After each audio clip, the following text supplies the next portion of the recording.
থেকে আমরা একটা সূত্র পেলাম f is equal two minus K x. তো এখন আরেকটা প্রথম শর্ত অনুযায়ী আমরা পাই কি স্ট্রেস সমানুপাতিক স্ট্রেন। তো আমরা এটার গ্রাফ দেখব। ওয়াই এক্সিস বরাবর আমরা স্ট্রেস নিলাম এবং স্ট্রেন নিলাম এক্স এক্সিস বরাবর। তো এখন এই বিন্দু থেকে যতটুকু পর্যন্ত আমাদের সোজা আছে, অর্থাৎ আমরা জানি y is equal to y সমানুপাতিক x, অর্থাৎ y is equal to m x এর যে কোনো গ্রাফ কেমন হবে, এরকম হবে। তো এটাও তো সেম ভাবে স্ট্রেস সমানুপাতিক স্ট্রেন, তো y সমানুপাতিক x। তো এটার সূত্র এতটুকু পর্যন্ত কিন্তু আমরা আমাদের সূত্র অনুযায়ী যাচ্ছে, অর্থাৎ y সমানুপাতিক x এর সূত্র অনুযায়ী আমরা গ্রাফ পাচ্ছি। অর্থাৎ কি এতটুকু পর্যন্ত আমাদের যে বস্তুটা সেটা ইলাস্টিসিটি শো করছে।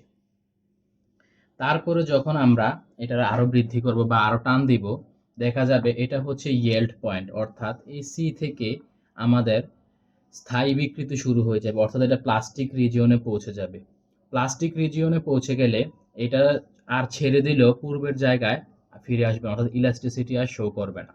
তো এখন এখানে উঠে আবার নিচের দিকে নামার কারণটা কি? দেখা যায় আমরা যখন ইলাস্টিসিটি যখন ব্রেক করে ফেলে, অর্থাৎ প্লাস্টিক রিজিয়নে পৌঁছে যায়, তখন দেখা যায় আমরা শক্তি আগের পরিমাণে টান দিলেও বাট একটু বেশি পরিমাণে বিকৃতি ঘটছে। তো সেই কারণে স্ট্রেস সেম ভাবেই আছে, বাট স্ট্রেন একটু মানে কি বিকৃতি একটু বেশি ঘটছে। তো এটাই এখানে দেখানো হয়েছে। তারপরে যখন আমরা আরো টানতে থাকবো, তো একটা পর্যায়ে ই এর পরে গিয়ে আমরা ব্রেক পয়েন্টে পৌঁছে যাব, অর্থাৎ ফ্র্যাকচার পয়েন্ট। এই পয়েন্টে পৌঁছালে বস্তুটি ছিঁড়ে যাবে। তো এটাই এখানে প্রকাশ করা হয়েছে। যতটুকু সোজা অংশ আছে এতটুকু পর্যন্ত হচ্ছে ইলাস্টিসিটি শো করবে, অর্থাৎ ইলাস্টিক রিজিয়ন। তারপর থেকে প্লাস্টিক রিজিয়ন, এবং এটা হচ্ছে ফ্র্যাকচার পয়েন্ট। এটাই হচ্ছে আমাদের গ্রাফ। আর আমাদের একটা টপিক শুধু বাকি, সেটা হচ্ছে পয়জনস রেশিও। পয়জনস রেশিও কিছুই না, পয়জনস রেশিওকে আমরা মিউ দ্বারা প্রকাশ করি। এটা হচ্ছে প্রস্থ বিকৃতি এবং দৈর্ঘ্য বিকৃতির, প্রস্থ বিকৃতি এবং দৈর্ঘ্য বিকৃতির রেশিও, অর্থাৎ অনুপাত। প্রস্থ বিকৃতি কি?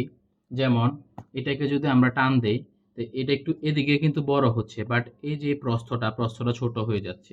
তো এটাই ডেল আর বাই আর, আমরা এখানে আর দিয়ে প্রকাশ করছি, এক্স লেখা যেতে পারে, ডি লেখা যেতে পারে, কোনো সমস্যা নেই।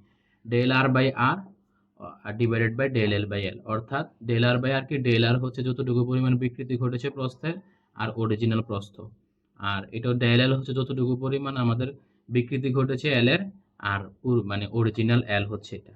তো এটাই হচ্ছে আমাদের পয়জনস রেশিও, যেটাকে মিউ দ্বারা প্রকাশ করা হয়, প্রস্থ বিকৃতি বাই দৈর্ঘ্য বিকৃতি। শেষ আমাদের।